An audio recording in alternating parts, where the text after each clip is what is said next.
व्याजनमम्। अथ मंत्रपाठः। नमस्ते महोदय।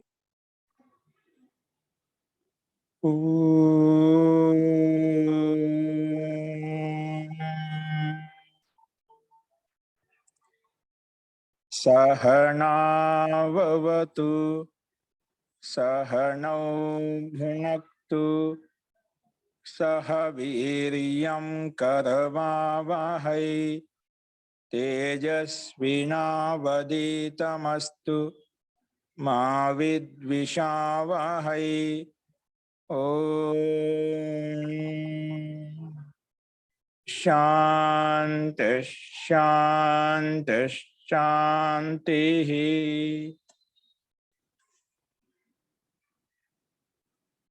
सर्वेभ्यो नमः।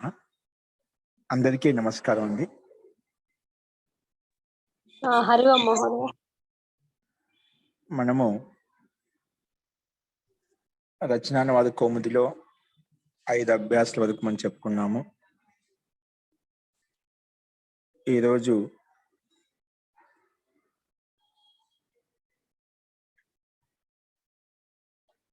ఆ 5వ అభ్యాసంలో ఉన్నటువంటి సంస్కృత వాక్యాలు తెలుగు వాక్యాలు చూద్దామండి. మనము నిన్నటి పాఠంలో అభ్యాసం 5లో ఉన్నటువంటి నియమాలు చెప్పుకున్నాము. శబ్దకోశము, ధాతువులు, అవే పదాలు, అలాగే ముఖ్యంగా రసాభ్యాం నోనః సమాన పదే అనే నియమాన్ని చెప్పుకున్నాం మనము. అలా చెప్పిన తర్వాత దానికి సంబంధించిన తెలుగు వాక్యాలు, సంస్కృత వాక్యాలు ఉన్నాయి. ఈరోజు అవి రాసుకోండి. అంతకంటే ముందు ఇంతవరకు చెప్పిన పాఠాల్లో ఎవరికైనా ఇంకేమైనా సందేహాలు ఉంటే వారు అడగవచ్చండి. ముందు ఒక 10 నిమిషాలు హ్యాండ్ సింబల్ ప్రెస్ చేయండి. ఎవరికైనా సందేహాలు ఉన్నాయా?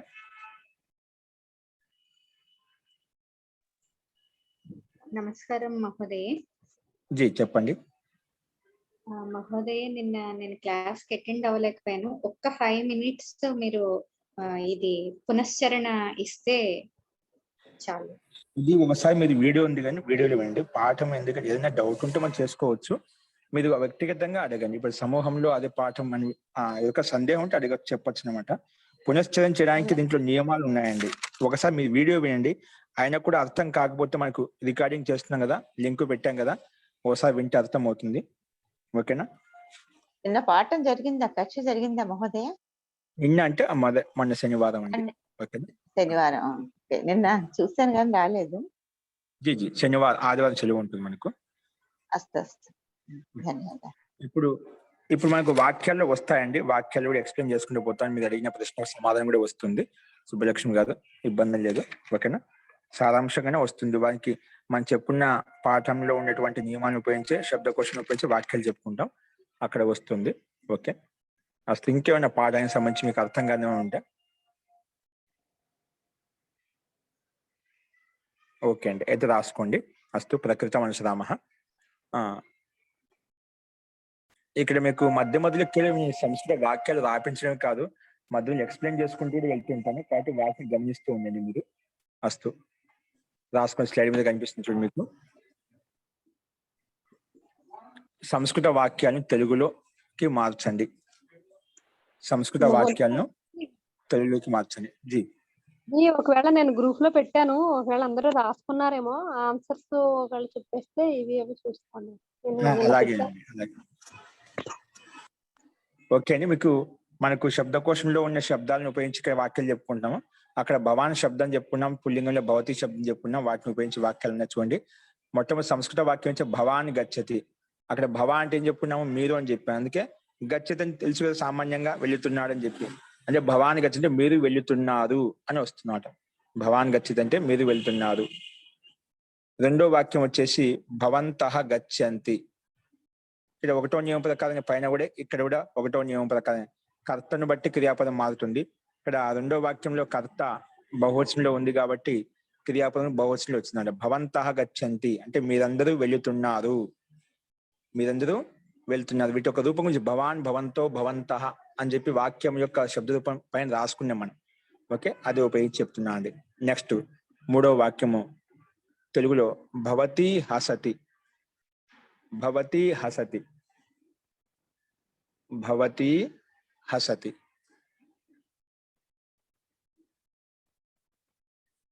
ఇక స్త్రీలింగం, భవతి అని స్త్రీలింగ శబ్దం. మీరు నవ్వుతున్నారు. శబ్దాన్ని బట్టి అర్థం చేసుకోవాలి. మీరు అంటే సామాన్యంగా పుల్లింగంలో వాడతామంటే స్త్రీలింగంలో వాడతాం. ఇప్పుడు ఎలా తెలుస్తుంది పుల్లింగం స్త్రీలింగం అంటే శబ్దాన్ని బట్టి అర్థం అవుతుంది. శబ్దంలో ఎలా ప్రయోగిస్తున్నాము, ఉచ్చారణ బట్టి మనకు అర్థం. భవాన్ అంటున్నామా భవతి అంటున్నాం. భవతి అంటే స్త్రీలింగం అని చెప్పి అర్థం చేసుకోవాలి. కాబట్టి భవతి హసతి అంటే మీరు నవ్వుతున్నారు. నెక్స్ట్ 4వ వాక్యం పుత్ర భోజనం ఖాదతి. పుత్ర కర్త, భోజనం కర్మ, ఖాదతి క్రియ. 1వ నియమం 3వ నియమం ప్రకారంగా ఇక్కడ ఉంది.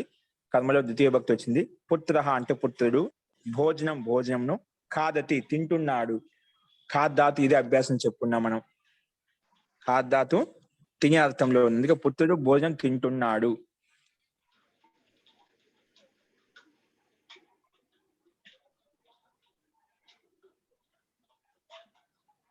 నెక్స్ట్ వాక్యం పుత్ర క్రీడతి. పుత్రుడు ఇక్కడ కర్త క్రియాపదం ఉంది. 1వ నియమం ప్రకారంగా పుత్రుడు ఆడుతున్నాడు. పుత్ర క్రీడతి అంటే పుత్రుడు ఆడుతున్నాడు. నెక్స్ట్ 6వ వాక్యం పుష్పం పతతి. పుష్పం కింద పడుతున్నది. పుష్పం పతతి అంటే పుష్పం క్రింద పడుతున్నది. పుష్పం క్రింద పడుతున్నది. ఇక్కడ ఏంటి? పుష్పం కర్త కర్మ క్రియ. ఏంటిది? పుష్పం. పుష్పం అనేది కర్మ పదం. ఇక్కడ కర్త లేదు, డైరెక్ట్ గా పుష్పం. ఏంటిది? కర్త కర్మ క్రియ. కర్త కర్మ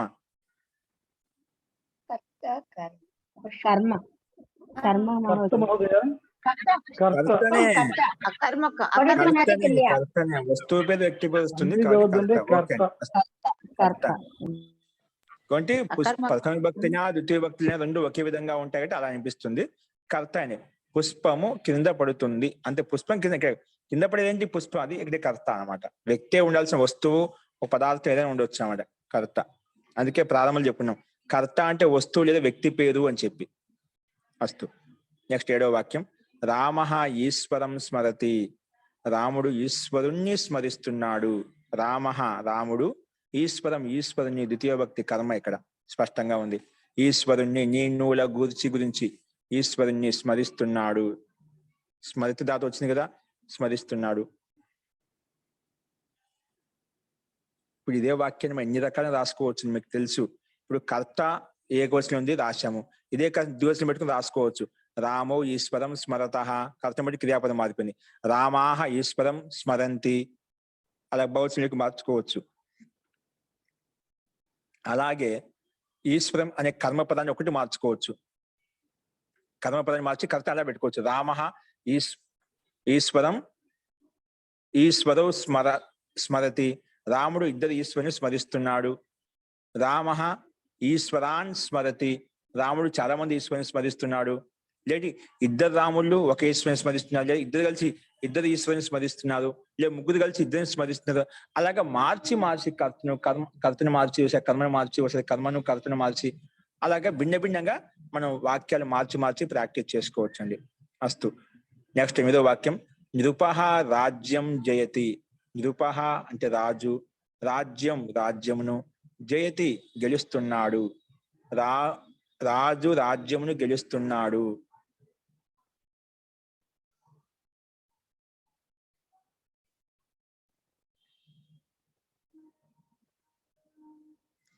నెక్స్ట్ నృపః శిష్య పుస్తకం తత్ర నయతి. ఇతి అది పక్కన రతి శబ్దం ఏదో పడింది, అది అవసరం లేదు, ప్రింటింగ్ మిస్టేక్, అది బై మిస్టేక్. అక్కడ ఏమి రాసుకోవద్దు, అది కొట్టేసేయండి. శిష్య పుస్తకం తత్ర నయతి. శిష్యుడు పుస్తకాన్ని అక్కడికి తీసుకెళ్తున్నాడు. పుత్రుడు శిష్యుడిని తత్ర అంటే అక్కడికి, నయతి తీసుకెళ్తున్నాడు. ఓకే, పక్కన అది శబ్దం ప్రింటింగ్ మిస్టేక్ పడింది. అది ఏంటి కాదు, ఇక్కడ ఏ సంబంధం లేదు ఇక్కడ దీంతో, అది రాసుకోవద్దు. నెక్స్ట్ 10వ వాక్యం దుర్జన ధనం హరతి, దుర్జనుడు ధనమును హరిస్తున్నాడు. దుర్జన అంటే దుర్జనుడు, డుములు ప్రథమ విభక్తి అందుకు డు వచ్చింది. దుర్జనుడు ఒకడే కాబట్టి దుర్జనుడు అంటున్నాం. చాలా మంది దుర్జనులు అంటాం అక్కడ. ఓకే, కాబట్టి డుములు ప్రథమ విభక్తి అంటే కర్తలో ప్రథమ విభక్తి వచ్చిందన్నమాట. దుర్జన ధనం ధనాన్ని, హరతి హరిస్తున్నాడు, దుర్జనుడు ధనాన్ని హరిస్తున్నాడు లేదా తీసుకెళ్తున్నాడు అని కూడా తీసుకోవచ్చు అండి. రెండు అర్థాలు ఉన్నాయి, సందర్భాన్ని బట్టి తీసుకెళ్ళిన అర్థం కూడా వస్తుంది. దుర్జనుడు ధనాన్ని తీసుకెళ్తున్నాడు లేదా హరిస్తున్నాడు ఎలాగని తీసుకోవచ్చు. జీ ఏదో అడుగుతున్నది మధ్యలో. మహోదయ దొంగిలించుచున్నాడని రాసిన తప్పంటారా? హరించడం అంటే హరించడం దాదాపు అదే అదే అర్థాన్ని ఇస్తుంది కదా. దొంగలించడం అంటే హరించడం అంటే దొంగలించడం దాదాపు దగ్గర దగ్గర సంబంధం ఉంది. ఓకేనా, దొంగలించాక హరించడమే రాయండి. దుర్జనుడు అంటే దొంగ అంటారు. అపహరించను అని రాశాడండి, అది కూడా కరెక్టేనా? నేను అవన్నీ చెప్పలేదు కదండి, మీరు మోసగించని చెప్పాను. నేనేం చెప్పాను మీకు? దాతకు తీసుకెళ్ళడం చెప్పాను, హరించడం చెప్పాను. మీరు అపహరించడము, దొంగతనం చేయడం గురించి మాట్లాడుకుందాం. అదే అన్నమాట. ఇప్పుడు రాయడం ఒక్కొక్క ఒక రకంగా రాసుకోవచ్చు. అంటే అన్ని అర్థాలు వస్తాయి. ముందుకు పోయే కొద్దీ ఒక్కొక్క శబ్దానికి ఎన్ని రకాల అర్థాలు వస్తాయి, ఎన్ని రకాల మార్పులు వస్తాయి, అవన్నీ ఉంటాయండి. కాబట్టి మన శబ్దకోశంలో మీకు ఏ అర్థం చెప్పానో దాని గురించి మనం ఆలోచిద్దాం. అదే విధంగా మీకు ప్రశ్నకు సమాధానం ఉంటుంది అన్నమాట. అంటే ప్రారంభంలో కొన్ని నిశ్చయితమైనటువంటి శబ్దాలు తీసుకెళ్ళినామంటే మీకు తర్వాత ఇవన్నీ ఉపయోగపడతాయి. మీరు చెప్పేటండి కరెక్టే, తర్వాత వస్తాయన్నమాట. మనం ఎక్కడెక్కడ ఏ సందర్భాలు తీసుకోవాలని తెలుస్తుందన్నమాట. కాబట్టి ఎందుకు ఒకటేసారి బరువు ఎత్తుకోకుండా నిదానంగా వెళ్తుంటాము. మీరు చెప్పినట్టు కరెక్టే, అవి తర్వాత తీసుకోవచ్చు, తప్పు లేదు అది కూడా. కాబట్టి మన శబ్దకోశంలో ఏం చెప్పినామో అవే తీసుకోవడానికి ప్రయత్నం చేద్దామండి. అస్తు. నెక్స్ట్, నిరుపహ రాజ్యం, దుర్జన ధనం దుర్జనుడు ధనంని హరిస్తున్నాడు లేదా తీసుకెళ్తున్నాడు ఏదైనా తెలుసుకోవచ్చు. ఇవి మనకు సంస్కృత వాక్యాలకు మనం చూడండి దాదాపుగా మనకు శబ్దకోశంలో ఉన్నట్టు శబ్దాలను ఉపయోగించే, ధాతులను ఉపయోగించే, మనకు శబ్దాలను ఉపయోగించే వాక్య నిర్మాణం చూసాం. దీన్ని ఇంకా రకరకాల మార్చుకొని కూడా ప్రయత్నం చేయొచ్చని కూడా చెప్పాను. అస్తు. నెక్స్ట్, తెలుగు వాక్యాలను సంస్కృతంలోకి మార్చండి లేదా అనువదించండి. తెలుగు వాక్యాన్ని సంస్కృతంలోకి మార్చండి లేదా అనువదించండి. అందులో మొట్టమొదటి వాక్యం, బాలకుడు ఇంటికి వెళ్తున్నాడు. బాలకుడు అని తెలుసుకున్న మొదటి అభ్యాసంలో బాలక శబ్దం వచ్చింది. బాలక. ఇంటికి, ఇంటు అంటే ఇల్లు అంటే ఏం చెప్పుకున్నా, గృహం శబ్దం వచ్చింది. గృహం. వెళ్తున్నాడు, గచ్చతి. బాలక గ్రామం గచ్చతి. బాలక గ్రామం గచ్చతి, గ్రామంకు వెళ్తున్నాడు. గ్రామం, బాలకుడు ఏమి ఇష్టము, కర్తకు ఏదైతే అత్యంత ఇష్టమో దానికి కర్మ అని పేరు. బాలకుడికి ఏమి ఇష్టం, ఇంటికి వెళ్ళడం ఇష్టం, అందుకు ఇష్టమైనది ఇల్లు. కాబట్టి ఇంటిలో, ఇంటి ఏమంటే గ్రామం శబ్దం, దాన్ని ద్వితీయ విభక్తి పెట్టుకున్నాం. గ్రామం ద్వితీయ విభక్తి ఏకవచనం. బాలక గ్రామం గచ్చతి. గృహం గచ్చతి. బాలక గృహం గచ్చతి. అస్తు. నెక్స్ట్, మనుష్యులు వస్తున్నారు. మనుష్యులు అంటే మనుష్యాహ శబ్దం చెప్పుకున్నాం. మనుష్యాహ ఆగచ్చంతి. మనుష్యులు అంటున్నా కదా, బహువచనంలో ఉంది. మనుష్యుడు అని చెప్పలేదు, మనుష్యులు అంటున్నారు. చాలా మంది వచ్చారు ఇక్కడ. కాబట్టి మనుష్యాహ కర్త బహువచనం ఉన్నప్పుడు క్రియాపదం కూడా బహువచనంలోకి వస్తుంది కాబట్టి ఆగచ్చంతి. మనుష్యాహ ఆగచ్చంతి. నెక్స్ట్ వాక్యం, మూడో వాక్యం, పుత్రుడు తండ్రికి నమస్కారం చేస్తున్నాడు లేదా నమస్కరిస్తున్నాడు. డైరెక్ట్ రాసుకోవచ్చు. పుత్రుడు తండ్రికి లేదా తండ్రిని నమస్కరిస్తున్నాడు. పుత్రుడు తండ్రిని నమస్కరిస్తున్నాడు. పుత్రః జనకం నమతి. పుత్రః జనకం అంటే తండ్రిని, నమతి నమస్కరిస్తున్నాడు. పుత్రుడు తండ్రిని నమస్కరిస్తున్నాడు. మనకు జనకా శబ్దం వచ్చిందండి పైన. తండ్రి అంటే జనకా శబ్దం చెప్పుకున్నామట. కాబట్టి దాన్ని ఉపయోగించి ప్రయోగం చూసాం. ఏంటండి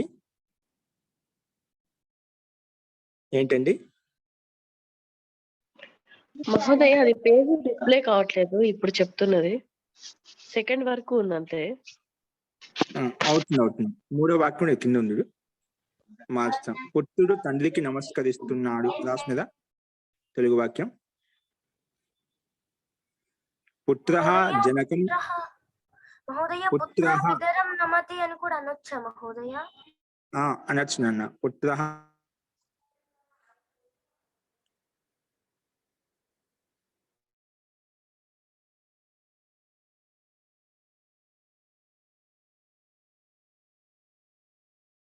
మహోదయ లాస్ట్ వీక్ మహోదయ. నమతి. నెక్స్ట్ వాక్యం, బాలకుడు చంద్రుణ్ణి సూర్యుని డి వచ్చింది ఇక్కడ, డి అని రాసుకుని, బాలకుడు సూర్యుణ్ణి మరియు చంద్రుణ్ణి చూస్తున్నాడు. ఎవరిని చూస్తున్నాడు? బాలకుడికి ఏమి ఇష్టం? సూర్యుడిని చూడటం ఇష్టము, చంద్రుణ్ణి చూడటం ఇష్టం. ఏది ఇష్టమో కర్తకు అందులో కర్మ అంటే ద్వితీయ విభక్తి రావాలి. ఒకరా ఇద్దరా? సూర్యుడు ఒకడే, చంద్రుడు ఒకడే, అందుకే ఏకవచనం పెట్టుకున్నాం. బాలకః సూర్యం చంద్రం చ పశ్యతి, చూసేవాడు ఒకడే కదా, కర్తను బట్టి క్రియాపదం మారింది. బాలకః సూర్యం చంద్రం చ అంటే ఇంకా లేదా మరియు అని చెప్పుకున్నా. అది రెండు శబ్దాలు వచ్చినప్పుడు రెండు శబ్దాల తర్వాత చా శబ్దాన్ని ఉపయోగించుకుంటాం. సూర్యుడు మరియు చంద్రుడు అనే దాన్ని చాకాల యొక్క ప్రయోగాన్ని అంతిమంలో పెట్టుకున్నాం అనమాట. బాలకః సూర్యం చంద్రం చ పశ్యతి, చూస్తున్నాడు. నెక్స్ట్ అండి, శిష్యుడు గురువుకు చెప్తున్నాడు. శిష్యుడు గురువుకు చెప్తున్నాడంట. ఏం చెప్తున్నాడు? శిష్యః గురుం వదతి, గురువుకు గురుం వదతి. ఇక్కడ వద్ద చెప్పడానికి వచ్చింది, వద్దాతో వచ్చింది మనకు. శిష్యః గురుం వదతి. గురువుకి గురువు అనే శబ్దానికి ఏమొచ్చింది అక్కడ మనకు? ఉపాధ్యాయ శబ్దం వచ్చింది. గురువు శబ్దం కాకుండా ఉపాధ్యాయ శబ్దం తీసుకోండి. ఎందుకు మనం చెప్పుకునే శబ్దకోశం అదే అనమాట. ఉపాధ్యాయుడు గురువు అని చెప్పినాం, ఉపాధ్యాయ. కాబట్టి ఇక్కడ శిష్యః ఉపాధ్యాయం వదతి, ఉపాధ్యాయుడికి అంటే గురువుకి, ఉపాధ్యాయుడికి నమస్కరిస్తున్నా ఏంటి చెప్తున్నాడు. వదతి చెప్పడానికి వచ్చింది, వదతి. సో ఇప్పుడు గురువు అనొద్దా అండి? గురువు గాని అధ్యాపకం అని అనొచ్చా? అది గురువు శబ్దం ఇంకా మనకు రాలేదు కాబట్టి ఇక్కడ మనకు కాబట్టి అది చెప్పుకోవచ్చు. అది మనకు ఇంకా రాలేదు, శబ్దం వస్తుంది, తర్వాత వస్తుంది.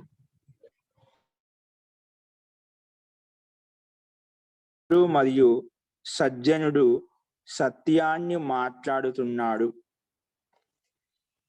విద్వాంసుడు మరియు సజ్జనుడు సత్యాన్ని మాట్లాడుతున్నారు. విద్వాంసుడు మరియు సజ్జనుడు సత్యాన్ని మాట్లాడుతున్నారు.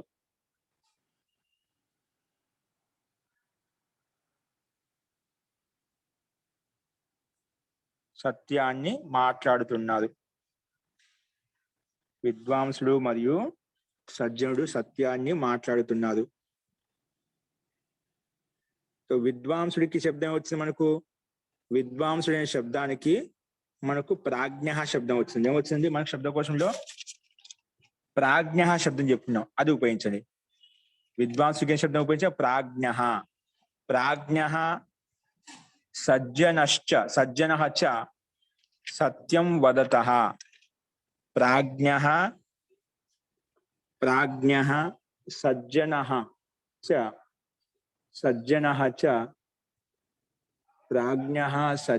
చ సత్యం వదతః. వదతః ఎందుకన్నాం? చెప్పారు. విద్వాంసుడు సజ్జ ఇద్దరు ఉన్నారు కాబట్టి కర్త ద్వివచనం ఉంది కాబట్టి కర్తను బట్టి క్రియాపదం ద్వివచనంలోకి వచ్చినాడు, అందుకే వదతః. సజ్జనుడు మరియు విద్వాంసుడు మరియు సజ్జనుడు అంటున్నాం. సత్యం వదత, సత్యం కర్మపదం ద్వివచనం పెట్టుకున్నాము. వదతః, సత్యం వదతః. నెక్స్ట్, బాలకుడు భోజనం తింటున్నాడు. బాలకః భోజనం ఖాదతి. బాలకః భోజనం ఖాదతి. బాలకుడు భోజనం తింటున్నాడు. బాలకుడు భోజనం తింటున్నాడు.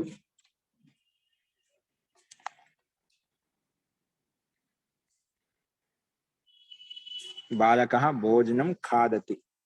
బాలకః చూడు ఎంత పదాలు సింపుల్ గా ఉన్నాయో. కర్మని బట్టి కర్త ఉంది, కర్మ ఉంది, కర్మ ద్వితీయ భక్తి పెట్టుకుంటాం. భోజనమును తింటున్నాడు. తినటానికి ధాతు వచ్చింది, ఖాదతి వచ్చింది, అని ఖాదతి. ఒకడే కాబట్టి ఖాదతి. రుద్రుడైతే ఖాదతః అని చెప్పాడు, ముగ్గురైతే ఖాదంతి. కర్త కూడా అలాగే మార్చుకున్నాం. బాలకః, బాలకో, బాలకాః. కర్త ఏకవచనం ఉంది కాబట్టి మనకి ఇలా రాస్తున్నాం. అందుకే మనకు కింద అభ్యాసం చెప్తాను అనమాట. ఇదే వాక్యాలు తెలుగు వాక్యాలను ఏకవచనంలో ఉండే వాటిని ద్వివచనంలోకి బహువచనంలోకి మార్చుకోండి, ఒకసారి కర్తను మార్చండి, ఒకసారి కర్మను మార్చండి, అలా మార్చుకుంటూ మనం ప్రాక్టీస్ చేసుకోవచ్చు. మనకు అభ్యాసం అవుతుంది అన్నమాట. అస్తు. పుత్రుడు ఆడుతున్నాడు. పుత్రుడు ఆడుతున్నాడు. ఆడటానికి ఏ ధాతు వచ్చింది? క్రీడతి ధాతు వచ్చింది. క్రీడ ధాతు. పుత్రః క్రీడతి. పుత్రః క్రీడతి.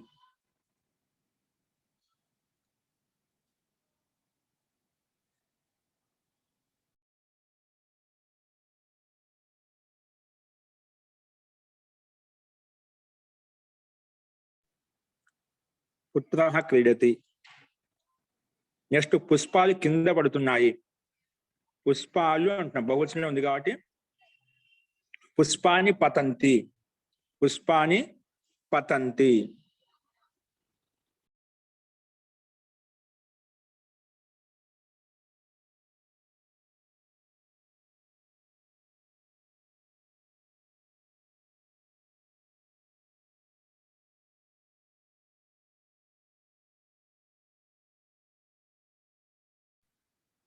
నెక్స్ట్ వాక్యం వచ్చేసి శిష్యుడు పాఠాన్ని స్మరిస్తున్నాడు. శిష్యుడు పాఠాన్ని స్మరిస్తున్నాడు. శిష్య పాఠం స్మరతి. శిష్యుడు అంటే శిష్య, పాఠాన్ని కర్మ పాఠం, పాఠ పాఠౌ పాఠాః పాఠం, దీనికి రూపం నడిపించాలంటే అలాగొస్తుందన్నమాట.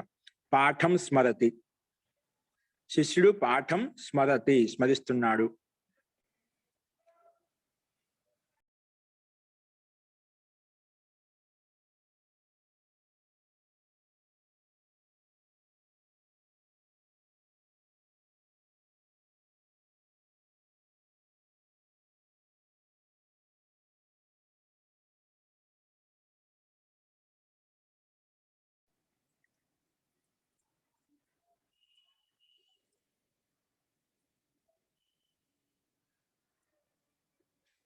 నెక్స్ట్ వాక్యం రాసుకోండి. రాజా రాజ్యాన్ని గెలుస్తున్నాడు. అంటే రాజు రాజ్యాన్ని గెలుస్తున్నాడు. రాజా అంటే రాజు. రాజ్యాన్ని గెలుస్తున్నాడు. రాజు అని శబ్దానికి ఏమని చెప్పుకున్నాం? ఒకటే శబ్దం, నిరుపహ శబ్దం వచ్చింది. నిరుపహ రాజ్యం జయతి. రాజు రాజ్యమును గెలుస్తున్నాడు. నిరుపహ రాజ్యం జయతి. రాజు రాజ్యాన్ని గెలుస్తున్నా అంటే నిరుపహ రాజ్యం జయతి. నిరుపహ రాజ్యం జయతి. నెక్స్ట్ వాక్యం ఉంది.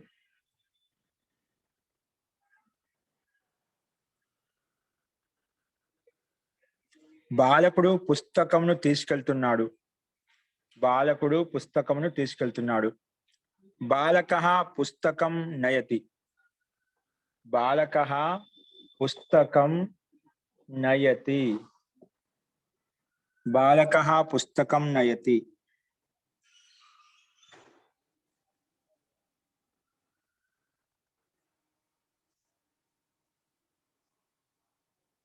దుర్జనుడు రాజ్యాన్ని హరిస్తున్నాడు. నెక్స్ట్ వాక్యం. దుర్జనుడు రాజ్యాన్ని హరిస్తున్నాడు అంటే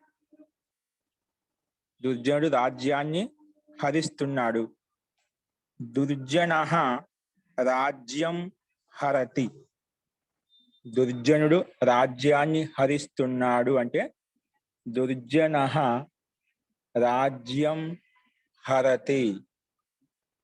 రాజ్యం హరతి.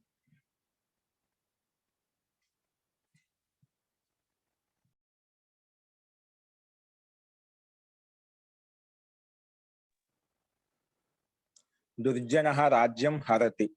నెక్స్ట్ వాక్యం అండి. నీవు చదువుతున్నావు. నీవు చదువుతున్నావు. ఇక్కడ మధ్యం పురుషుని ఉపయోగించి వచ్చింది అన్నమాట. నీవు అంటే త్వం. చదువుతున్నావు. పఠసి. త్వం పఠసి. త్వం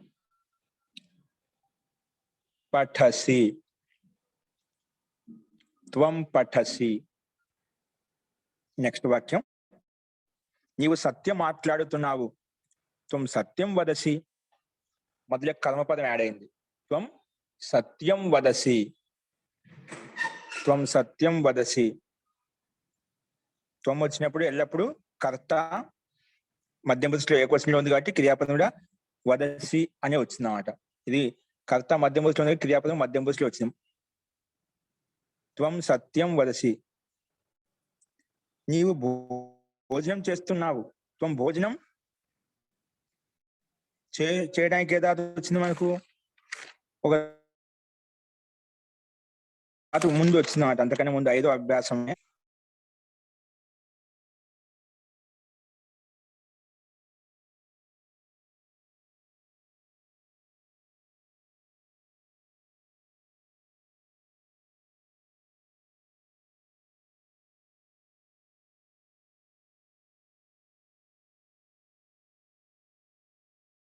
త్వం భోజనం కరోసి. నెక్స్ట్, నేను ఇక్కడికి వస్తున్నాను. ఇక్కడ మళ్ళీ ఉత్తమ పురుషాన్ని ఉపయోగించి వాక్యాలు వస్తున్నాయి. ఉత్తమ పురుషుడు, నేను ఇక్కడికి వస్తున్నాను. నేను ఇక్కడికి వస్తున్నాను. అహం అత్ర ఆగచ్చామి. అహం నేను అంటే అహం, ఇక్కడికి అంటే అత్ర శబ్దం చెప్పుకున్నాము. ఆగచ్చామి వస్తున్నాను. నేను ఇక్కడికి వస్తున్నాను. నేను ఇక్కడికి వస్తున్నాను. నేను ఆడుతున్నాను. నేను నెక్స్ట్ వాక్యం, నేను ఆడుతున్నాను. అహం క్రీడామి. అహం క్రీడామి. క్రీడదాత వచ్చింది ఆడటానికి. ఉత్తమ పురుషం వచ్చింది కాబట్టి ఉత్తమ పురుషం ఏకవచనంలో ఉన్నప్పుడు క్రియాపదం కూడా ఉత్తమ పురుషం ఏకవచనంలో వచ్చింది. క్రీడామి, నేను ఆడుతున్నాను. క్రీడామి, నేను ఆడుతున్నాను. నెక్స్ట్ వాక్యము, నేను పుస్తకం తీసుకెళ్తున్నాను. నేను పుస్తకం తీసుకెళ్తున్నాను. నేను పుస్తకం తీసుకెళ్తున్నాను. అహం పుస్తకం నయామి. నీ ధాతు చెప్పినదా తీసుకెళ్ళడానికి? నయామి వస్తుంది. హురువు ధాతు కూడా చెప్పిన. పుస్తకం నయామి. నయామి ప్రసిద్ధంగా ఉంది. హురువు ధాతుకు 2 అర్థాలు వస్తాయి. తీసుకెళ్లే అర్థం వస్తుంది, హరించే అర్థం వస్తుంది. కాబట్టి ఇక సామాన్యంగా నీ ధాతు కూడా ఉంది కాబట్టి మనకు నయామి రాసుకోండి. హరామి కూడా రాసుకోవచ్చు, కానీ అది సందర్భాన్ని బట్టి తీసుకోవాలి. ఇక్కడ అహం పుస్తకం నయామి, నేను పుస్తకాన్ని తీసుకెళ్తున్నాను. అహం పుస్తకం నయామి. నెక్స్ట్, ఇప్పుడు మళ్ళీ భవాన్ శబ్దము భవతి శబ్దాన్ని ఉపయోగించి వాక్యాలు వస్తున్నాయి. మీరు ఇక్కడికి వస్తున్నారు. మీరు ఇక్కడికి వస్తున్నారు. భవాన్ అత్ర ఆగచ్చతి. భవాన్ అత్ర ఆగచ్చతి. ఇక్కడ చెప్పుకున్నాం మనం. ఈ శబ్దాలను భవాన్ శబ్దం ఉపయోగించినప్పుడు ఎల్లప్పుడూ ప్రథమ పురుషాన్ని ఉపయోగించుకోవాలి. మధ్యం పురుషం కానీ ఉత్తమ పురుషం కానీ రాదు. భవాన్ శబ్దంతో ఎల్లప్పుడూ ప్రథమ పురుషమే వస్తుంది అని చెప్పి మనం నియమం చెప్పుకున్నాం. అందుకే భవాన్ అత్ర ఆగచ్చతి. భవాన్ అత్ర ఆగచ్చతి. నెక్స్ట్ వాక్యం, మీరు సత్యం మాట్లాడుతున్నారు. ఇక స్త్రీలింగ శబ్దం. మీరు సత్యం మాట్లాడుతున్నారు. భవతి సత్యం వదతి. ఇక సత్యం వదసి అనకూడదు. మీరు సత్యం మాట్లాడుతున్నారు. గౌరవవాచకంలో భవతి శబ్దం ఉపయోగిస్తాము. భవతి సత్యం వదతి. వదతి అని చెప్పాలి, వదసి రావు. మధ్యం పురుషం రాకూడదు. భవాన్ శబ్దం ఉపయోగించినా భవతి శబ్దం ఉపయోగించినా ఎల్లప్పుడూ ప్రథమ పురుషమే ఉపయోగించాలి. ప్రథమ పురుషంలో ఏకవచనము, ద్వివచనం, బహువచనం ఉపయోగించుకోవచ్చు. భవతి సత్యం వదసి.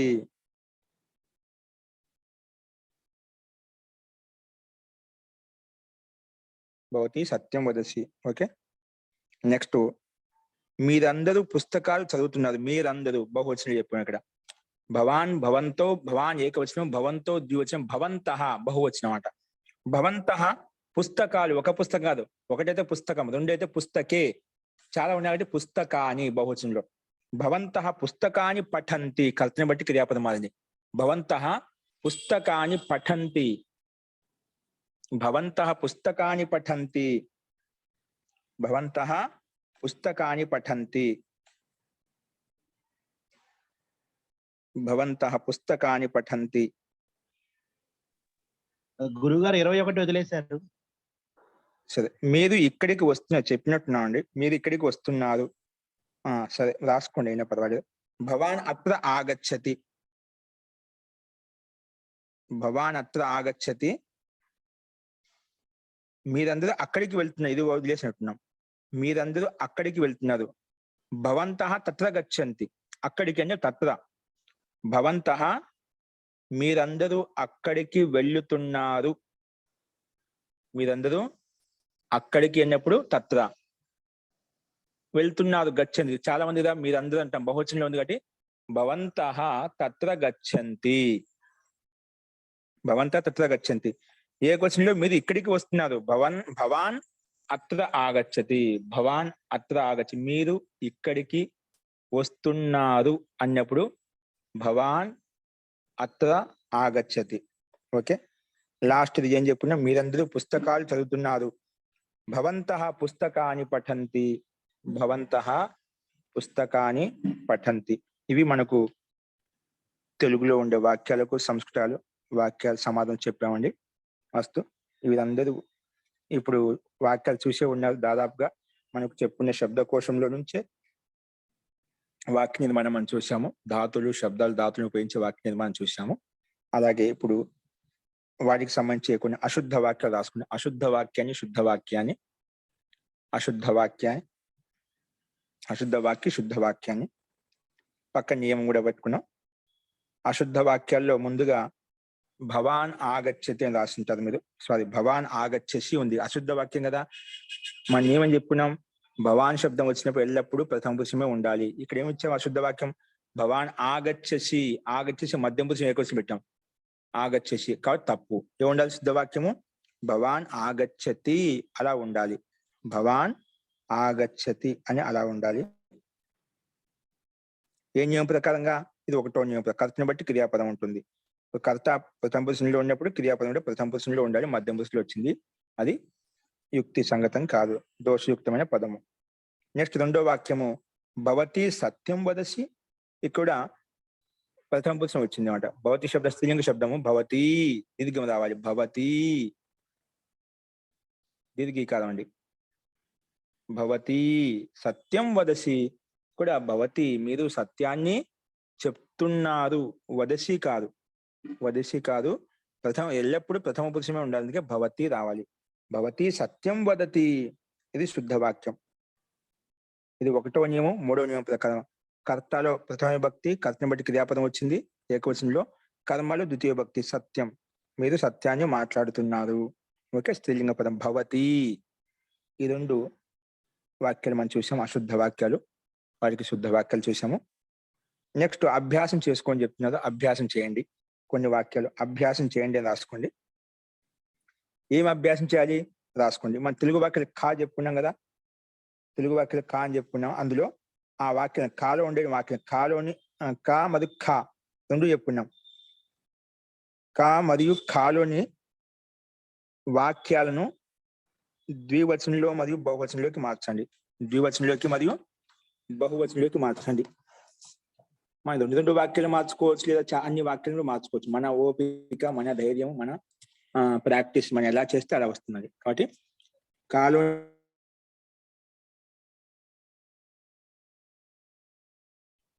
ద్వివచనంలోకి మరియు బహువచనంలోకి మార్చండి. ఇది ప్రాక్టీస్ చేసుకోవాలి. ఊరికే చెప్తున్నాను. ద్వివచనంలోను మరియు బహువచనంలోకి మార్చండి, లేదా ద్వివచనంలోను లేదా బహువచనంలోను మార్చండి. ఎలాగైనా ఒకటే. ఇంకోటి ఏంటి, ఖా, ఒత్తు ఖా రాసుకోండి. ఇది రెండో పాయింట్. దాంట్లోనే ఇంకేం చేయాలంటే ఇవి రాయాలి. అక్కడ వచ్చిన వాక్యాలు ఏకవచనంలో ఉంటే వాటిని ద్వివచనంలో, ద్వివచనంలో ఉంటే బహువచనంలో, ఎలా ఉంటే వాటిని మార్చి రాయాలి. నెక్స్ట్ ఏమంటున్నారు రాసుకుంది. భూకామ ఖాలు, ఒత్తు ఖాలు. ఎందుకంటే ఒత్తు ఖాలు ధాతులు ఇచ్చారు, ధాతులను ఉపయోగించి రాయాలి అనమాట. అందుకే భూకామ, పట్ కామ. గురుగారు ఒక్కసారండి, అశుద్ధ వాక్యంలో రెండోది భవతి సత్యం వదసి అని ఉంది. శుద్ధ వాక్యంలో కూడా భవతి సత్యం వదసి అని ఇచ్చారు కదండి. రెండు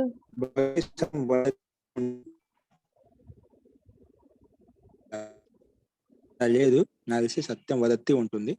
అప్పుడు పడి ఉంటే అది బై మిస్టేక్ ఉంటుందండి. ఓకేనా, భవతి సత్యం వదత్తి. ఓకే, తి రాసుకోండి. రాసుకోండి. సరే, ధన్యవాదాలు. భూకామ, నెక్స్ట్ ఖాలు. భూకామ, పఠకామ,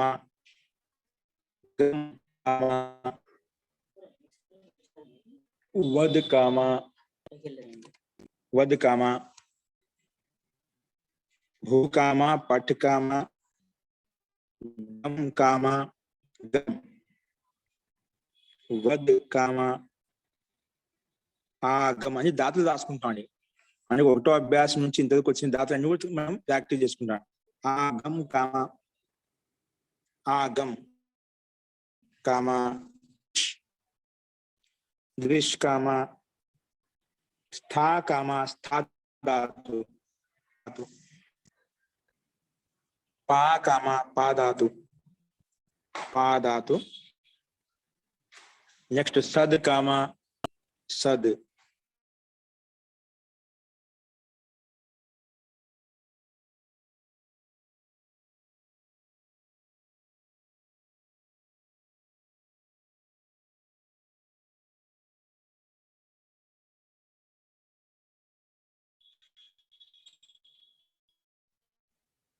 నీ కామ. వినిపిస్తుందా అండి?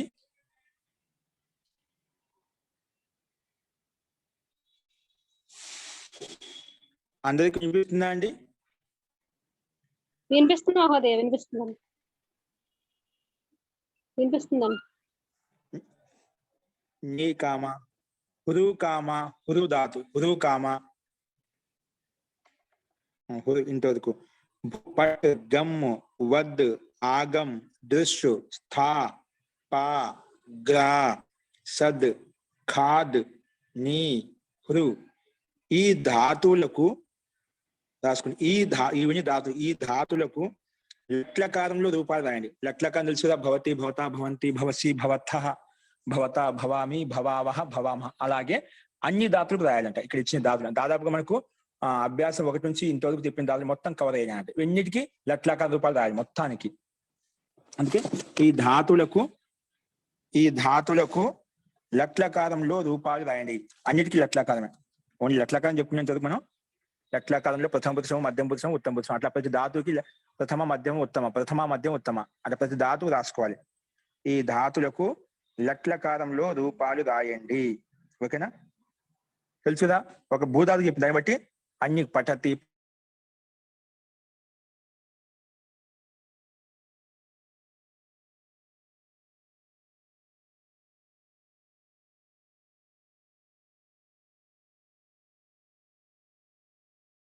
అలాగే ఆగచ్చతి ఆగచ్చతః ఆగచ్చంతి ఆగచ్చసి ఆగచ్చతః ఆగచ్చథ ఆగచ్చామి ఆగచ్చావహ ఆగచ్చామః.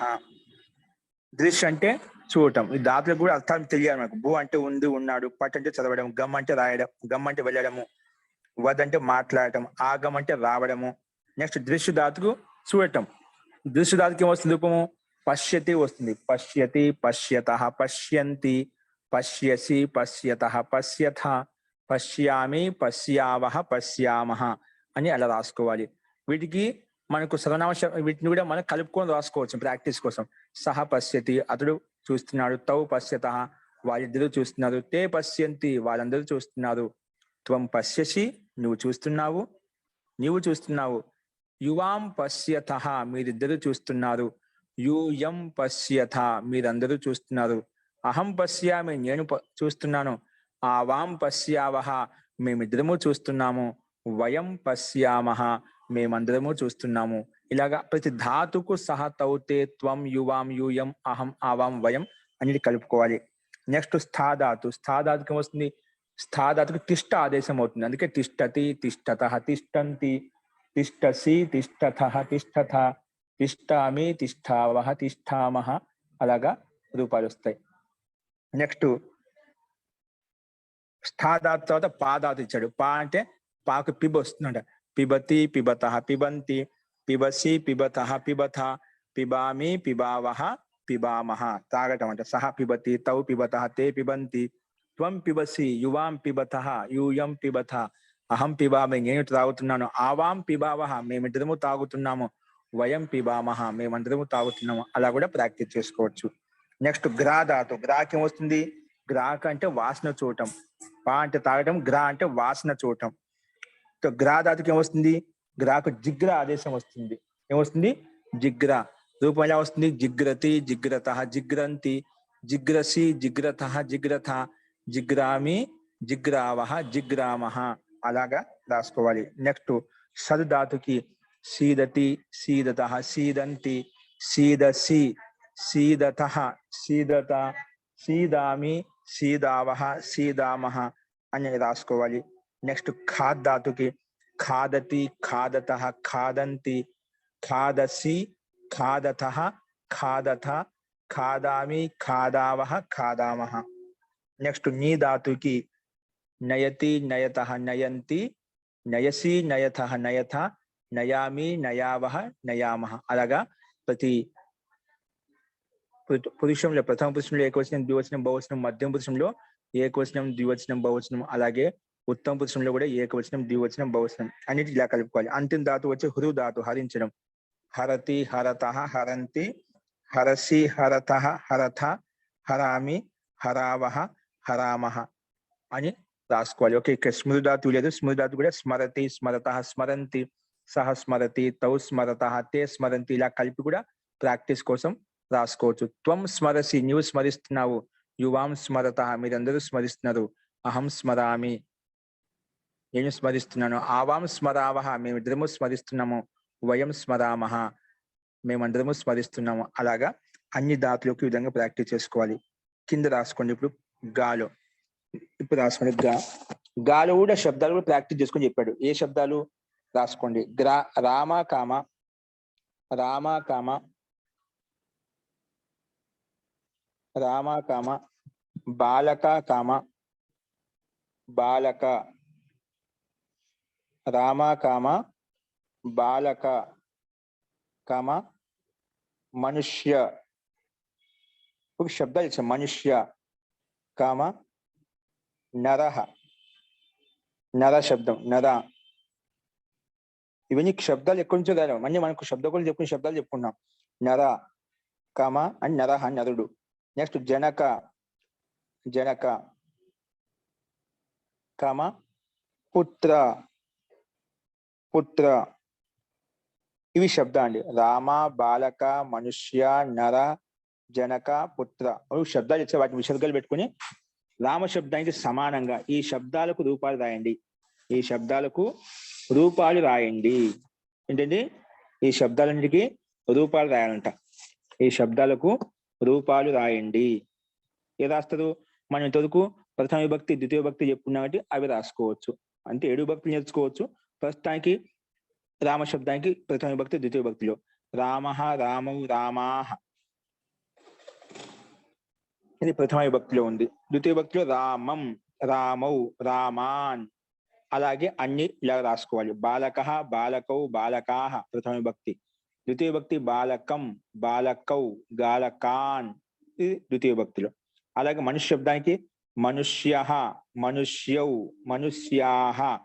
ద్వితీయ విభక్తిలో మనుష్యం, మనుష్యౌ, మనుష్యాన్ ద్వితీయ విభక్తి. నరః, నరౌ, నరాః, నరం, నరౌ, నరాన్. జనకః, జనకౌ, జనకాః, జనకం, జనకౌ, జనకాన్. అలాగే పుత్ర శబ్దానికి పుత్రః, పుత్రౌ, పుత్రాః, పుత్రం, పుత్రౌ, పుత్రాన్. ప్రథమ విభక్తిలో కర్త, ద్వితీయ విభక్తిలో కర్మ.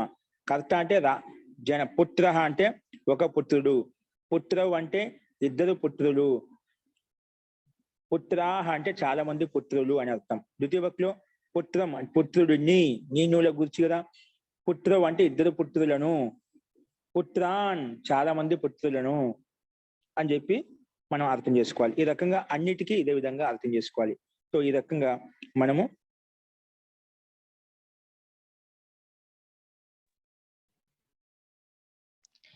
సార్ సార్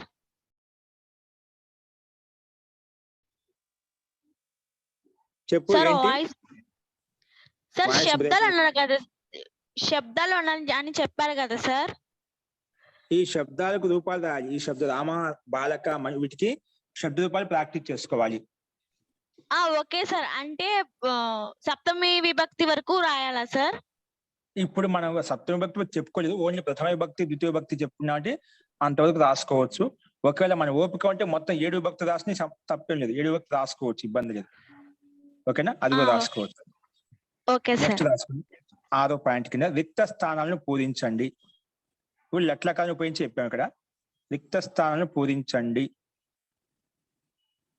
రిక్త స్థానాలను పూరించండి. అంతకన్నా ముందు వాక్యాలను తయారు చేయని ఉందండి, అవి ఇక్కడ రాయలేదేమో. వాక్యాలను తయారు చేయండి. ఓకే, రిక్త స్థానం పూరించాలి, రాసుకోండి. రిక్త స్థానాలను పూరించండి.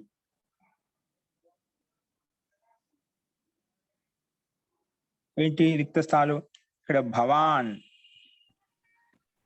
భవాన్, కూడా రాసుకోవాలా? భవాన్ హస్ అంటే, భవాన్ హస్ అంటే హస్దాత్ను ఉపయోగించి రాయాలి. భవాన్ శబ్దం తర్వాత హస్దాత్ను ఉపయోగించి ఏ వాక్యం, ఏ క్రియాపదం, ఏకవచనం పెట్టుకోవాలి, ద్వివచనం పెట్టుకొని ఏం పెట్టుకోవాలి, హస్దాత్ను ఉపయోగించి రాయాలి. నెక్స్ట్ 2వ వాక్యం భవతి. ఇది ప్రాక్టీస్ కోసం మీరు పూరించుకోండి. భవతి ఇది స్త్రీలింగంలో పట్టు, పట్టు ధాతుని ఉపయోగించి ఏం పెడతాం అది రాసుకోవాలి. హసతి పెడతావా, హససి పెడతావా, హసామి పెడతావా, ఏం పెట్టుకుంటా అది పెట్టాలి. బాలకాహ ఇది బహువచనంలో ఉంది. బాలకాహ పట్టు అంటే పట్టు ధాతుని ఉపయోగించి రాయాలని అర్థం బ్రాకెట్ లో. అది పూరించాలి, వాక్యాన్ని పూరించాలి.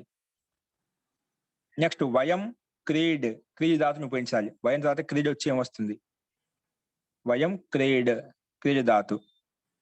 యూయం వద్, యూయం వద్. నెక్స్ట్ పుష్పాని పత్, పుష్పాని పత్, పత్ ధాతుని ఉపయోగించి పుష్పాని పత్. నెక్స్ట్ దుర్జన బాలికాం, ఇక్కడ కర్త కర్మ ఇచ్చాడు, హృదు ధాతుని ఉపయోగించాలి. దుర్జన బాలికాం హృ, హృ ధాతుని ఉపయోగించి వాక్యం రాయాలి. Very good, Harathi. నెక్స్ట్ యూయం కిం ఖాద్, యూయం కిం, ఖాద్ ధాతుని ఉపయోగించాలి.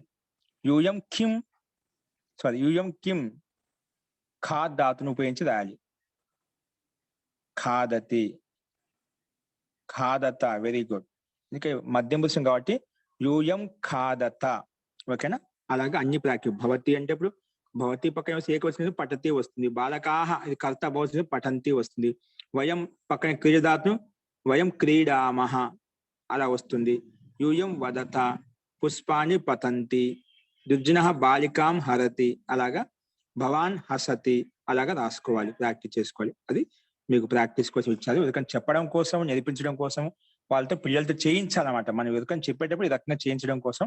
అవి మీకు కేవలం మీకు నోట్స్ వరకే కాదు, రేపొద్దున మీకు పాఠాలు పిల్లలకి ఎలా చెప్పాలి చిన్నపిల్లలకు అనే ఉద్దేశంతో మీకు ఇవి రాపిస్తున్నా అండి. ఓకేనా, రేపొద్దున పిల్లలకు, చిన్నపిల్లలకు ఇటువంటి ప్రాక్టీస్ చేయించాలి, వాళ్ళతో చేస్తే వాళ్ళకి అభ్యాసం అవుతుంది. అస్తు. ఈ రకంగా అభ్యాసం 5లో ఉన్నటువంటి శబ్దకోశాలను ఉపయోగించి, నియమాలను ఉపయోగించి, ఇంకా అంతకన్నా ముందు వాక్యాలను ఉపయోగించి మనము ఇంతవరకు 5వ అభ్యాసాన్ని పూర్తిగా కంప్లీట్ చేసుకున్నామండి. అస్తు. ఇందులో ఇంకా ఎవరికైనా ఏమైనా ఈ 5 అభ్యాసాల వరకు ఎవరికైనా ఏమైనా సందేహాలు ఉన్నాయి, ఎవరికైనా ఎటువంటి సందేహాలు ఉంటే ఒకసారి చెప్పండి. ఈ 5 అభ్యాసాల వరకు శబ్దాలు కానీ, నియమాలు కానీ, ధాతుల్లో కానీ, వాక్య నిర్మాణంలో కానీ మీకు ప్రతి వాక్యం మీకు అర్థమవుతుంది. అందరికీ ఎలా వాడుకుంటున్నాం, కర్త ఎక్కడ వస్తుంది, కర్త బట్టి క్రియాపదం ఎప్పుడు మారుతుంది, కర్మ ఎప్పుడు మారుతుంది, అది మీకు తెలియాలి. ప్రతి వాక్యం మనకు ఎలా వచ్చింది, ఇది ప్రథమ విభక్తి ఎందుకు వచ్చింది, ద్వితీయ విభక్తి ఎందుకు, అది మీకు క్లారిటీ ఉండాలన్నమాట. ఏదో వాక్యం చెప్పిన కదా అట్లా ఉండదు. ఇది ఇక్కడ ఏకవచనంలో ఉంది కాబట్టి ఇదే ఉండాలి, ద్వివచనంలో ఇదే ఉండాలి, క్రియాపదం కూడా ఇలాగే ఉండాలి, అవే పదం ఇదే వస్తుంది, అది క్లారిటీగా ఉండాలి మనకు. ఓకే, అది అర్థపూర్వకంగా ఉండాలి. ఇంకెవరికైనా సందేహం ఉందా ఇప్పుడు చెప్పిన వరకు? వాటి ప్రారంభ కౌముదిలో ఈ ఎక్సర్సైజెస్ ఇలా ఉన్నాయా మహోదయ? ఉన్నాయండి. ఓకే, ఉన్నాయి. అంటే అది మా ఎక్సర్సైజ్ చేసుకోవడం కోసం ఉన్నాయి, మనం చెప్పేవాళ్ళం కాదు, వాళ్ళ కోసం చెప్తున్నామండి. జీ మహోదయ, మీరు ఇక్కడికి వస్తున్నారు అంటే భవాన్ అత్ర ఆగచ్చతి అని చెప్పారు. దానికి మీరు అనేది మనం మధ్యం పురుషులో కూడా ఉపయోగించచ్చా? నేను మధ్యం పురుషు అంటే ఇప్పుడు నీవు ఇది గౌరవవాచక పదము, అది సామాన్య పదం. అంటే త్వం వచ్చినప్పుడు ఖచ్చితంగా మధ్యం పురుషుని ఉపయోగిస్తాం. అప్పుడు మీరు అంటే యూఎం వస్తుంది కదా, మీరు అంటే యూఎం వస్తుంది కదా. వస్తుంది.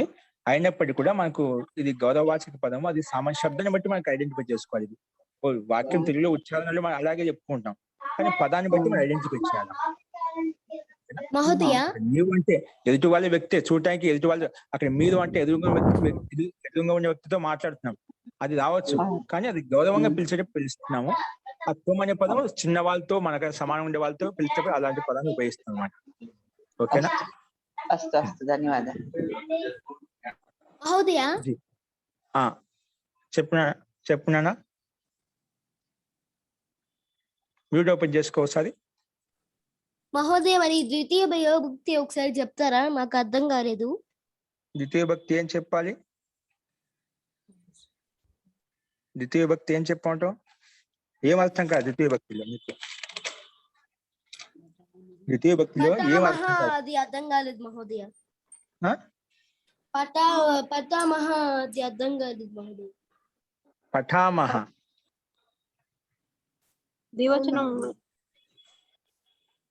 ద్వివచనం అంటే నన్న ప్రశ్న కూడా మనకు అది కూడా రావాలన్నమాట. మనం ఏం మన అభిప్రాయాన్ని వ్యక్తపరచడం ప్రయత్నించాలి. ఓకే, నువ్వు ద్వివచనాన్ని అర్థం కాలేదు, ఏ రకంగా ద్వితీయ భక్తి అర్థం కాలేదు, ద్వివచనం అర్థం కాలేదు. ఇప్పుడు ఇప్పుడు ఏం చెప్పా అంటే మీకు ద్వివచనం ప్రతి పురుషంలో అయితే ఏకవచనం, ద్వివచనం, బహువచనం ఉంటుంది. విభక్తిలో కూడా ద్వితీయ భక్తిలో ఏకవచనం, ద్వివచనం, బహువచనం ఉంటుంది. ఇప్పుడు మనకు భవాన్ అని చెప్పాం, భవాన్ ఏకవచనం ఉంది, భవాన్ గచ్చతే వస్తుంది, భవాన్ అతడు వెళ్తున్నాడు. ద్వివచనం అంటే ఇక్కడ గచ్చత, భవంతౌ గచ్చత, భవాన్ భవంతో, ద్వివచనం భవంతో, ఇక్కడ భవంతో కర్త ద్వివచనం వచ్చుకొని క్రియాపద ద్వివచనానికి రావాలి, గచ్చత అని చెప్పి. ఇక్కడ కూడా పురుషంలో ద్వివచనంలోకి వచ్చింది అనమాట, అంటే ప్రథమ పురుష ద్వివచనంలో. అది ఇక్కడ క్రియారూపంలో ద్వివచనము, ఇక్కడ విభక్తి రూపంలో ద్వివచనం, కర్తని బట్టి క్రియాపదంలో మారిపోతుంది అన్నమాట. అలా వీటిని కలుపుకోవాలి. విభక్తులు అయితే శబ్దం పేరు పెట్టుకున్నాం, ఒకటి బాలకః పఠతి, బాలకౌ పఠతః, ఆ కర్తని బట్టి క్రియాపదాన్ని మార్చుకుంటూ ఉండాలి. సో మీ అభిప్రాయం ఇదేనా, ఇంకేమైనా అభిప్రాయం? అర్థమైంది మహోదయ. అర్థమైందా ఇప్పుడు? అవగతం. ఇంకేదైనా అడగబోతున్నారా మీరు? హలో, చెప్పిన మీకు అర్థమైందా? క్లారిటీ వచ్చిందా? ఇలాగా ప్రతిదీ దాన్ని కలుపుకోవాలి. సహా తౌ తే, సహా ఏకవచనం, తౌ ద్వివచనం, తే బహువచనం. అందుకే సహా క్రీడతి, అతడు ఆడుతున్నాడు, తౌ క్రీడత, తౌ ద్వివచనం, ఇక్కడ క్రీడత ద్వివచనం, తౌ క్రీడత, తే క్రీడంతి, క్రీడతి ఏకవచనం, క్రీడత ద్వివచనం, క్రీడంతి బహువచనం. అక్కడ సహా తౌ తే, ఆ స్థానంలో మనం పేర్లు పెట్టుకోవచ్చు. బాలకః క్రీడతి, బాలకౌ క్రీడత, బాలకాః క్రీడంతి. ఏంటంటే గీతా క్రీడతి, గీతే క్రీడతః, గీతాః క్రీడంతి. స్త్రీలింగ శబ్దం. అప్పుడు రమా శబ్దానికి సమానంగా రమా, రమే, రమాః, సీత, సీతే, సీతాః. అలాగా పేర్లు పెట్టుకో. ఓన్లీ ప్రథమ పురుష స్థానంలో మాత్రం సహా తౌ తే స్థానంలో మాత్రం అలా పెట్టుకోవచ్చు. మధ్యం పురుషులు పెట్టుకోవడానికి లేదు. అక్కడ త్వమ్మే వస్తుంది. త్వం క్రీడసి అని చెప్ప, నీవు ఆడుతున్నావు. బాలిక క్రీడసి అని చెప్పడానికి లేదు, లేదా బాలకః క్రీడసి అని చెప్పడానికి లేదు. అక్కడ త్వం శబ్దాన్ని ఉపయోగించాలి. త్వం క్రీడసి, యువాం క్రీడతః, ఇక ద్వివచనం, అది ద్వివచనం. యూయం క్రీడథ, అహం క్రీడామి, ఆవాం క్రీడావః, వయం క్రీడామ. అలా కలుపుకుంటూ ప్రాక్టీస్ చేసుకోవాలి. అలాగా ఏకవచనం అయితే ఏకవచనం, ద్వివచనం అయితే ద్వివచనం, కర్తని బట్టి క్రియాపదం మార్చుకుంటూ వెళ్తూ ఉండాలి. అస్తు, ధన్యవాదం మహోదయ, అవగతం. అస్తు. మహోదయ, ఇప్పుడు భూ పట్ గమ్ వద్ అని చెప్పారు కదా, భూకి మనం భవాన్ భవంతి అదేనా? భూ అనే క్రియాపదం, భవాన్ అది వేరు. భూ అనే భవాన్, భవంతో, భవంత అనే శబ్దం. భూ అనే ధాతు, క్రియాపదం, క్రియను తెలియజేస్తుంది. భూ శబ్దాన్ని తెలియజేస్తుంది. భూధాతు ఏంటి మహోదయ? భూ అంటే భూ అంటే ఉంది, ఉన్నాడు. తత్ర పుస్తకం భవతి, అత్ర పుస్తకం ఉంది, తత్ర కిం భవతి, అక్కడ ఏమి జరుగుతుంది, అలాగా. ఓకే మహోదయ, థ్యాంక్ యూ. జీ, ఇంకెవరైనా ఉన్నారండి? పార్వతి గారు. ఏంటండి? భవాన్ అనేది సర్వనామ శబ్దం కూడా ఉంది కదా, అప్పుడు అది గౌరవవాచకము, ఇది సర్వనామ శబ్దము అనేది అర్థాన్ని బట్టి తెలుసుకోవాలా, ఎట్లా తెలుసుకోవాలి?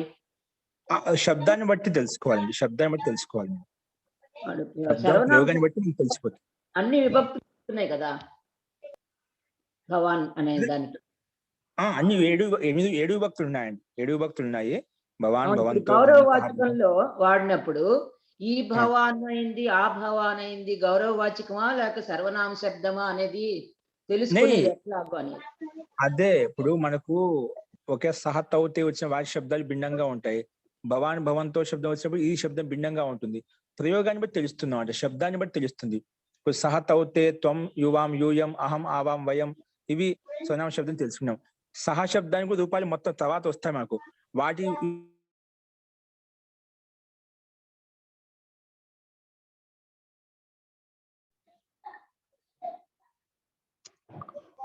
ఓం మహోదయ. వాయిస్ రాలేదు మహోదయ.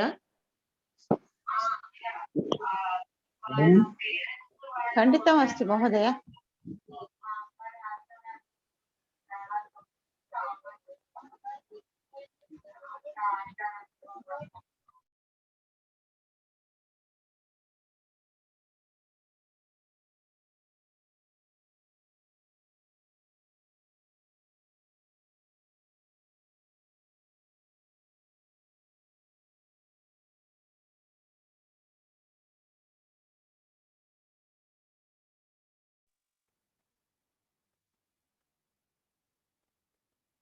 ఓకే అండి.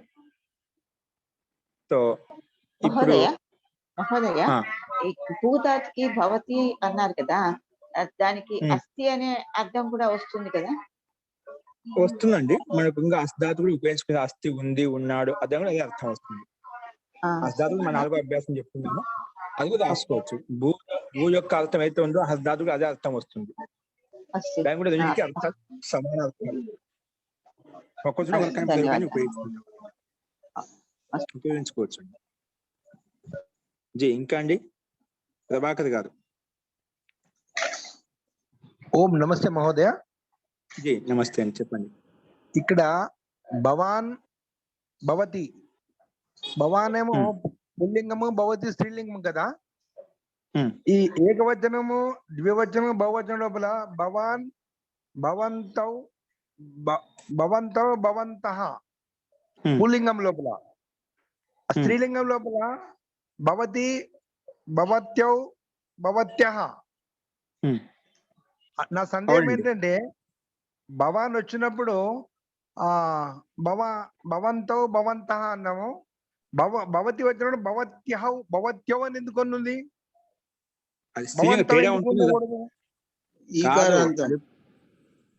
అది పుల్లింగం తేడా అయితే ఉండే శబ్దం తేడా ఉందిగా. భవాన్ శబ్ద రూపం వేరు, శబ్దం వేరు. భవతి శబ్దాన్ని బట్టి రూపంలో తేడా వస్తుంది. శబ్దమే తేడా అయినప్పుడు రూపంలో తేడా వస్తుంది. అది ఎలా ఏ విధంగా వచ్చింది, అది ఎందుకు వచ్చింది అంటే మనం వ్యాకరణం చదువుకోవాలి అండి. ఇంకా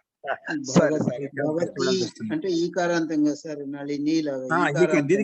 అవునండి, ఆ దీర్ఘికారం అంటే మార్పులు వచ్చేసాయి.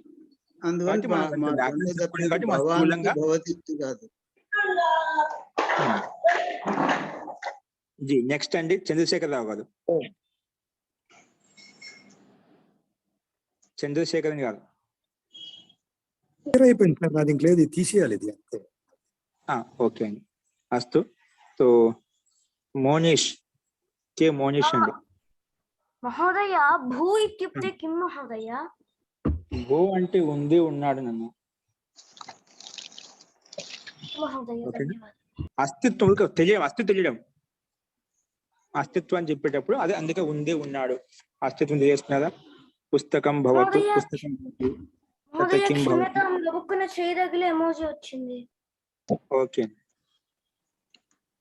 ఓకే అండి. సో ఈ రకంగా చిన్న చిన్న వాక్యాలే మీకు ఇప్పుడు నుంచి మీకు ఇంకా విశేషంగా ఉంటుందండి. ఇప్పుడు ఓన్లీ ప్రథమ విభక్తిని ఉపయోగించి చెప్పుకున్నాము. నెక్స్ట్ ద్వితీయ విభక్తిని ఉపయోగించి వాక్యాలు ఎలా ఉంటాయి. ఇప్పుడు వచ్చే 6వ అభ్యాసం మీకు విశేషంగా ఉంటుంది.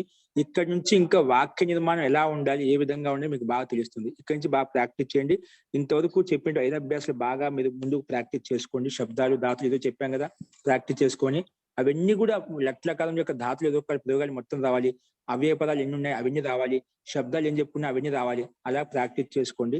అవకాశం ఉంటే ఇంకా రామ్ శబ్దానికి 7 విభక్తుల్లో రూపాలను ప్రాక్టీస్. ఓన్లీ ఒక రామ శబ్దం నేర్చుకోండి చాలు, మిగతా వద్దు.